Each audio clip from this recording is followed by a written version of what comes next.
No one forgets the moment they become an outsider in their own family. For me, it was Christmas Eve, on my brother's front porch, holding a dish of homemade sweet potato casserole that I'd baked at 4 a.m. because it was my mom's recipe, the only thing I had left of her that still tasted like belonging. And then Ethan, my older brother, stepped out, shut the door behind him, and said 5 words that carved through me like ice. "You can eat in the car." Just like that. Not a joke. Not a whisper. Not a suggestion wrapped in awkwardness or hesitation. Just a command, uttered with the smooth indifference of someone who didn't need me to say yes, because he didn't care either way. I blinked against the snow falling behind him, soft, white, uninvited. "Are you serious?" He glanced back toward the house, then shrugged. "It's full inside." Rachel's folks came down. Becca brought Ryan. "We don't have enough chairs. You have a folding table. You always use it. It's packed already." "Look, Miranda, I don't want this to turn into a thing." Too late. It was a thing. A thing my gut had seen coming for years. One polite exclusion at a time. The holidays stopped being warm when Mom passed. She was the only one who held the family together without a passive-aggressive undertone. When she died, it was like everyone just went back to being roommates who only pretended to care when someone else was watching. Dad checked out. Ethan took over. Becca followed Ethan. And me? I kept showing up, always 5 minutes late, always with something homemade, always trying to earn a seat I was born into. That night, I didn't cry on the porch. I didn't scream or throw the casserole at his feet, even though I wanted to. I just looked him in the eye and said, "Is this what Mom would have wanted?" He winced only slightly, then forced a smile. "Don't do that." "Don't do what?" "Make it a guilt trip." "She's the only reason I came." Ethan exhaled like I was the one making this hard. "You could just take it to go. There's no drama. The food's inside. I'll make you a plate." "A plate for the car." "Miranda, you didn't even make me a place card, did you?" He didn't answer. That was enough. I turned and walked back to my car. The wind caught the edges of the casserole dish, tugging at the foil like it, too, wanted to leave. I slid into the driver's seat, placed the casserole gently on the passenger side, stared at the steering wheel. My fingers were frozen, but my face felt hot. I didn't drive away right away. I watched the warm light glowing from Ethan's windows. He hadn't even closed the door all the way. I could hear laughter, Becca's high-pitched laugh, Dad's cough, the sound of plates clinking. A family dinner. Just not for me. My phone buzzed in the cup holder. A text from Becca. "Hey, sorry about that." "It's super cramped. Next year for sure." I laughed. Out loud. A sharp, dry sound. I didn't reply. Because next year, I wouldn't be here. I drove home in silence. No music. No radio. Just the sound of my own breath catching in my throat. When I got inside, I placed the casserole on the counter, unwrapped it, scooped some onto a plate, and sat at the table alone. The first bite made me cry. Not because of the flavor, but because I nailed it. It tasted just like Mom's. And they would never know. Later that night, I sat on the edge of my bed and started typing. A list. Not of gifts. Not of resolutions. A list of every time they made me feel like I didn't belong. The skipped invite to Rachel's baby shower. The way Becca never acknowledged my job promotions. The lost text chains about dinner times. The inside jokes I was never part of. The family photo last year I was cropped out of. I wasn't writing to remember. I was writing to release. Because I'd spent 27 years shrinking myself to fit their comfort zones. Showing up even when they didn't ask. Bringing dishes even when they didn't have room. Letting them cut me out in little ways so they could keep their peace. But this time I saw it for what it was. Not neglect. Not accident. Choice. They didn't forget me. They chose to make me the extra. And I was done playing that role. By midnight, I made a decision. Next year, I'd host my own Christmas dinner. Invite everyone who ever made space for me, friends, coworkers, neighbors. People who didn't care if I brought too much or spoke too little. People who wouldn't ask me to eat in the car. That night, I fell asleep with a list of recipes by my bed and a casserole dish in the sink, and a new truth forming in my chest. Sometimes, family isn't who you're born to. It's who saves you a seat without being asked. The Monday after Christmas, I called out of work. Not because I was sick. Because I wasn't. I was clear. And clarity takes energy to protect. I spent the day cleaning the apartment, not because it needed it, but because I needed to make space. Emotional space. Space that didn't smell like obligation or sound like being talked over. I scrubbed the counter. Washed the casserole dish. Tossed the old holiday cards with fake signatures from relatives who sent them out of duty. Then I pulled out my journal and started again. New tradition. Christmas at mine. Invite only. No exceptions. It felt small, writing it, but something in me recognized the power of that sentence. It was a line drawn in ink, not sand. That evening, I opened Instagram and saw what I expected. Photos from Ethan's house. The table was long, candles lit, napkins folded into shapes. Smiling faces. Hashtag Morgan Family Christmas. Everyone tagged but me. Then came the final straw, a group photo captioned, "Full house this year." Becca's arm was around Ethan. Rachel was beaming. Even Dad was smiling, rare for him. And the seat where I used to sit? Now taken by a folding chair. A man I didn't recognize. Probably Rachel's uncle. I closed the app.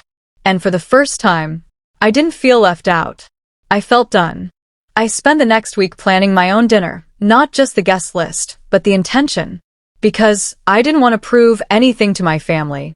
I wanted to build something without them. I started texting. "Hey, Liz, I'm doing a post-holiday dinner at my place. Nothing fancy. Just people I like. You're inviting me?" I thought it was just family. "You are family." She replied with a heart emoji and 3 exclamation points. By the end of the day, I had RSVPs from 7 people. Liz from work, who once drove me home in a snowstorm. Dev, my upstairs neighbor, who watered my plants when I was in the hospital. Marcy, who I met at Grief Group last year, the only person who asked about my mom without flinching. Even Jasper, the barista at the bookstore cafe, said yes when I asked casually over a latte. I told everyone the same thing. You don't need to bring anything. Just show up. Hungry. New Year's Day, I went shopping. No box stuffing. No plastic trays. Real food. Fresh herbs. A roast chicken with lemon slices tucked underneath. I set the table with mismatched plates I borrowed from the thrift store. Each setting got a name card, handwritten, with a small note beneath it. To Liz, for never letting me eat alone in the break room. To Dev, for remembering I hate fluorescent lighting. To Marcy, for making silence feel safe. To Jasper, for never forgetting my name, even when I forgot it myself. Dinner was loud, unscripted, full of laughter that wasn't filtered through performance. Dev brought extra wine. Liz spilled gravy on the tablecloth and swore it was lucky. Marcy cried over the cranberry sauce because it reminded her of her mom. Jasper played guitar during dessert, half out of tune, completely perfect. And me? I sat at the head of the table, not because I wanted to be the center, but because I made the space. At one point, Liz raised her glass. "To Miranda," she said. For feeding people like it's a love language. Because it is. Everyone clinked glasses. I looked around the table, not blood relatives but soul family, and felt something I hadn't in years. Belonging. That night, as I cleaned up the empty plates and scattered crumbs, I caught my reflection in the window. No makeup. Hair messy. Shoulders relaxed. I looked like someone who'd come home. Not to a house. To herself. 2 days later, I got a text from Ethan. "Hope your holidays were good. Dad said you hosted something?" I stared at the message. No apology. No acknowledgement of the porch. Just a vague breadcrumb of curiosity. I could have ignored it. But instead, I replied with honesty. They were good. I ate at the table. He never responded. And I didn't need him to. Because here's the truth. When you stop begging for a seat at someone else's table, you realize you had the tools to build your own all along. One chair at a time. It was a Wednesday morning when my phone rang. Blocked number. Normally, I wouldn't answer. I'd let it ring out, convince myself it was spam or a scammer or a mistake. But something, a twitch in my gut, maybe made me pick up. Hello. Silence. Then, Miranda. It was my father. I hadn't heard his voice in nearly a year, not since Mom's memorial, when he shook my hand instead of hugging me and told me to keep in touch, like I was a colleague instead of a daughter. I didn't say anything. He cleared his throat. I heard you had people over for Christmas. I waited. Not a question. Just a statement dropped into the air like an apology trying to find its shoes. That's right, I said finally. That's good. That's good. Another pause. God, his voice sounded smaller now. Not fragile, just deflated. Like the authority he used to carry in every sentence had leaked out somewhere over the past year. Listen, he continued. I didn't realize things had gotten so bad between you and your brother. I felt my jaw clench. Dad, things didn't get bad. They were bad. You just didn't want to see it. I didn't. I wasn't trying to take sides. Not taking a side is taking a side. That landed. I could tell by the way his breathing changed. Slow, heavier. I miss your mother, he said quietly. I know. She would have known how to fix this. She would have stopped it before it broke. Silence again. But this time, it felt like agreement. He finally got to the point. We're doing a small family lunch this weekend. Nothing big. Just me, Ethan, Becca. I thought maybe you'd come. I let that sit. Not because I needed to think, but because I wanted him to feel the weight of what he was asking. Why now? I asked. Because I proved I can be fine without you? He didn't deny it, didn't argue. Because I miss my daughter. And for a moment I felt it, that ache I thought I buried. The one shaped like the man who used to braid my hair before picture day. The one who showed me how to jumpstart a car. The one who stood next to Mom at the stove and taught me how to peel carrots with the knife facing away. That man wasn't always distant. But grief changes people. So does cowardice. I told him I'd think about it. Then I hung up and stared at my ceiling for what felt like hours. Because I wasn't angry anymore. Not in the way I used to be. I wasn't even hurt. I was aware. Aware of what it costs to forgive someone who never apologized. Aware of the trap of nostalgia dressed as reconciliation. Aware of how easy it would be to step back into their circle and feel small again. The extra, the afterthought, the car diner girl. That night, I called Liz. If someone tries to pull you back into a version of yourself you've outgrown, what do? Depends. Are they pulling because they want you close, or because they want you controlled? I didn't answer. You already know, don't you? Yeah. Then don't let them trade your freedom for their convenience. I didn't go to the lunch. Instead, I mailed my father a letter. Not out of spite, but because I needed my words on my terms. Dad. I'm glad you reached out. That means something. But healing isn't a 3-hour meal and a paper napkin. It's showing up when no one else does. It's not letting your silence say what your mouth is too scared to. I'm building something new. Not because I don't want a family, but because I finally realized what one should feel like. If you want to be part of that, I won't slam the door. But I won't stand on your porch waiting to be let in either. Miranda. The next week came and went. No response. But this time, it didn't feel like rejection. It felt like release. I poured my energy back into the life I was building. New dinner invites. Volunteering at the local food co-op. Starting a monthly brunch for women who didn't have family to go home to. The table grew wider. The chairs more full. And every person there came without expectation, without obligation, just a shared truth. You don't need to be born into love to deserve it. You just have to choose it. Every day. Then, out of nowhere, Becca showed up at my door. No text. No warning. Just a knock, and her face behind the peephole. I opened the door slowly. Becca stood there with both hands gripping a takeout cup, the kind from the cafe down the street. She looked smaller than I remembered, not physically, just diminished. Like someone who wasn't sure if she was welcome. She offered the cup. Vanilla oat latte. No sugar. You still drink those, right? I hesitated, then took it. Thanks. We stood in silence for a second, long enough for me to remember every time she'd let Ethan take the lead in freezing me out. Every time she'd see me hurt and said nothing. Every group text she'd accidentally left me out of. But here she was. Can I come in? I stepped aside. She walked in slowly, like the apartment was a museum, too quiet, too personal. She paused at my bookshelf, at the mismatched dining chairs, at the framed photo of Mom on the mantel. Looks like you, she said. I didn't answer. She sat at the edge of the couch like it might reject her. I'm not here to fight. Good. I'm not here to host one. That got a faint smile. Not smug, tired. I heard you didn't go to Dad's lunch. Yeah. I also heard there wasn't a seat for me at Christmas. Her expression cracked. A small wince. I didn't know Ethan was going to do that. But you didn't stop it. She nodded. Not defensively. Just surrendering. You're right. I didn't. We sat like that for a while, coffee cooling, air thick with unspoken years. I came because I think I owe you something, Becca said eventually. An apology? That. And a truth. I looked up. I always let Ethan lead. He was louder, more decisive. Dad listened to him. Mom tried to balance things, but she always knew how fragile our family was. She just held us together with duct tape and casseroles.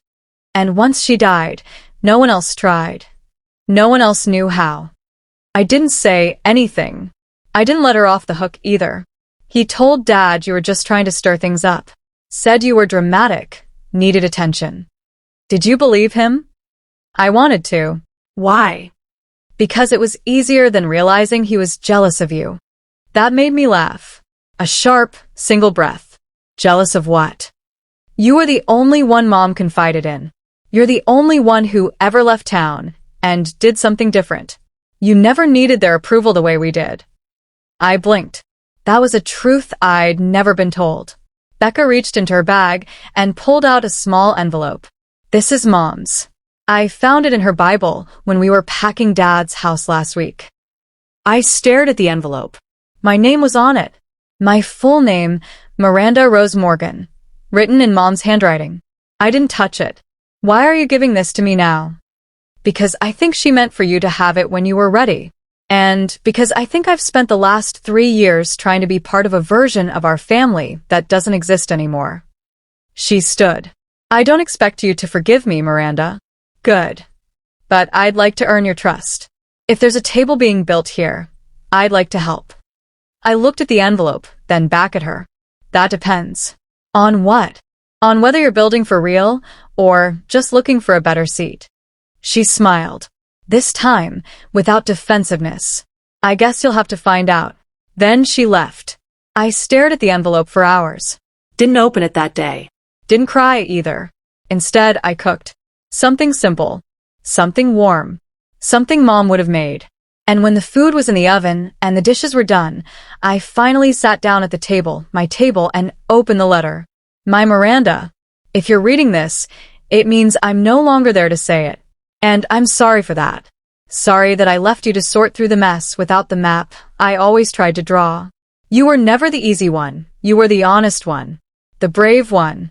The one who saw the cracks before the house collapsed. I know they'll make you feel like you're overreacting. They'll call you dramatic. They always did. Don't listen. You've always been the pulse. And one day, they'll realize the heart doesn't beat without it. I hope you build something better than what we gave you. I hope you create a kind of love that doesn't need permission or apology. And I hope, when they come knocking, if they do, you answer like the woman I know you are. I love you, Mom. The tears came slow. Not gut-wrenching. Not cinematic. Just soft. Like something old was finally unclenching inside me. Later that night, I lit a candle by her photo, set her letter next to it, and I whispered, barely above a breath, I'm building, Mom. And the door doesn't lock. But it doesn't swing wide for just anyone either. February rolled in on cold wind and quiet evenings. The apartment smelled like rosemary and lemon most days now, the scent of comfort I'd learned to create, not wait for. The second dinner gathering had come and gone. 10 people this time. Some new faces. A couple of plus ones. Someone brought homemade cider.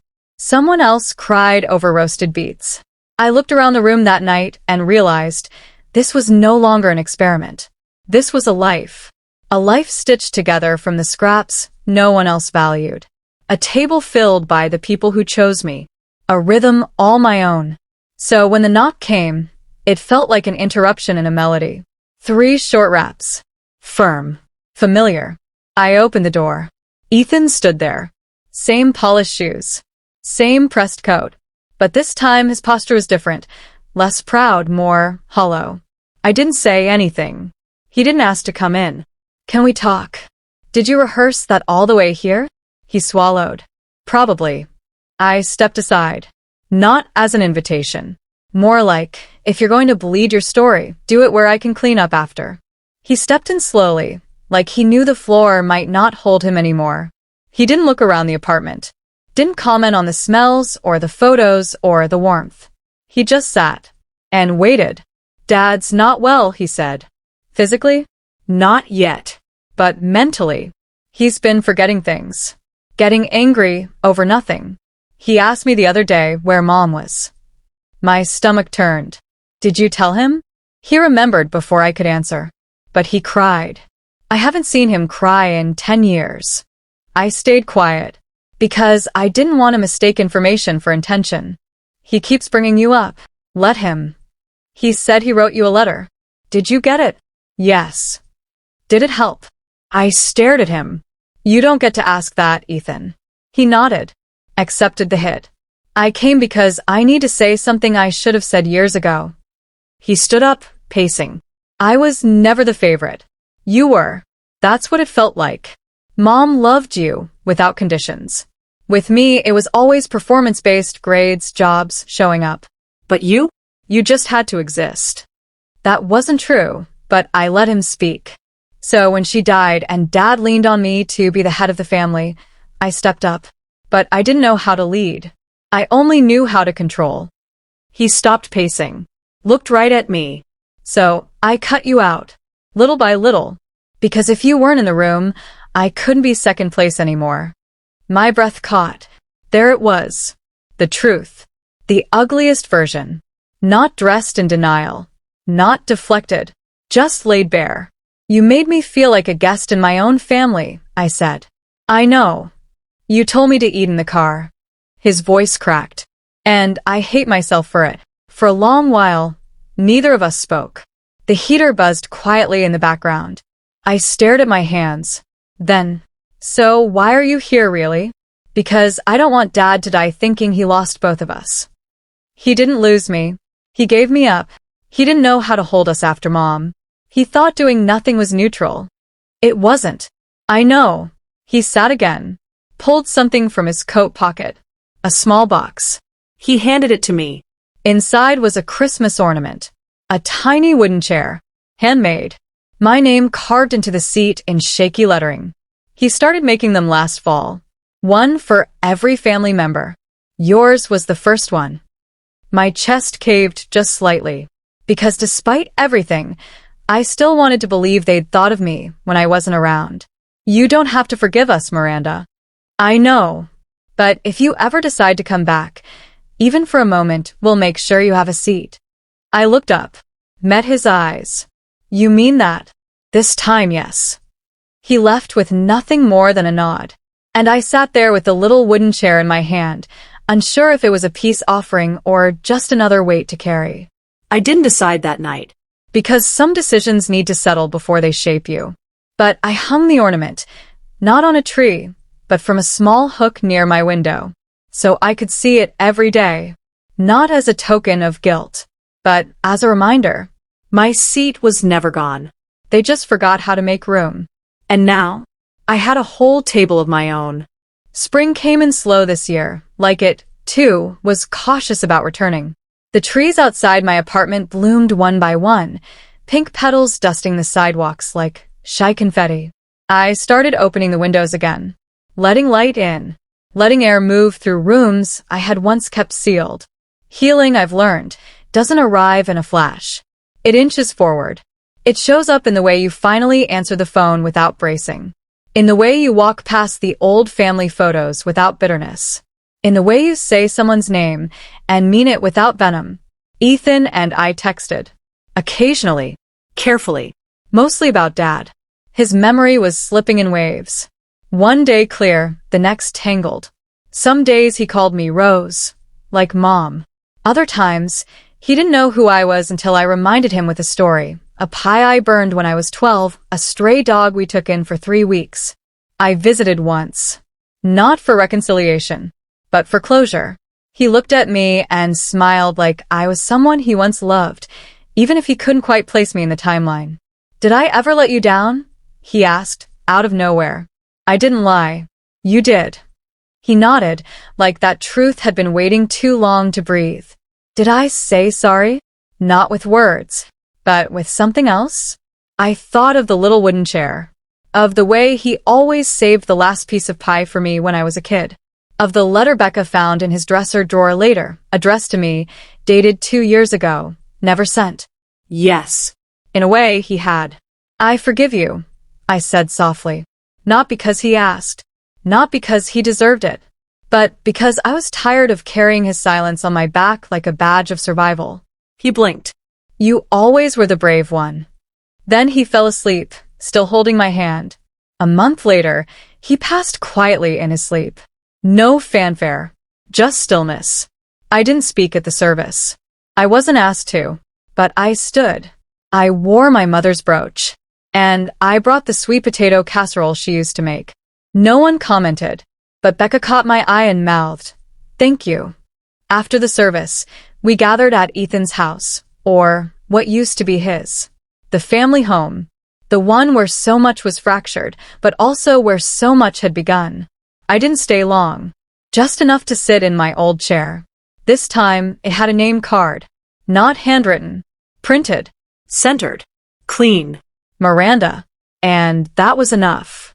Back home, I hosted my now annual spring dinner. Not for the holidays. Not for any reason at all. Just because. Just because sometimes you don't need an excuse to celebrate being seen. This time, 20 people came. Friends. Neighbors. A couple from the bookstore. Becca, too. Quiet. Observant. Slowly unlearning what she'd been taught. Everyone brought something. Someone brought candles. Another brought flowers. Someone brought their new baby. The room stopped when he giggled for the first time. It was loud. It was messy. And it was mine. I made a toast before dessert. Not dramatic. Not pre-written. Just the truth.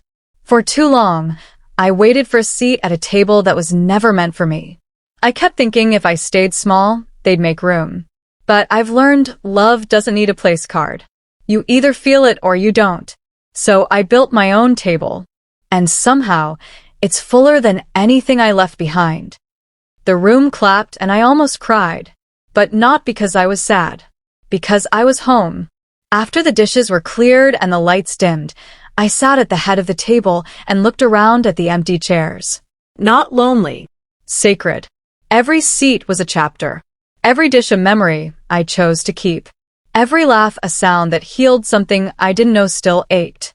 In the hallway, next to the coat rack, hung a single ornament. A tiny wooden chair. With my name on it. Not a token of forgiveness. Not a relic of pain. A reminder that the people who try to unseat you are often the ones who never learned how to build anything worth sitting at. And the people who love you, they show up. Empty-handed. Hungry. Honest. And they stay.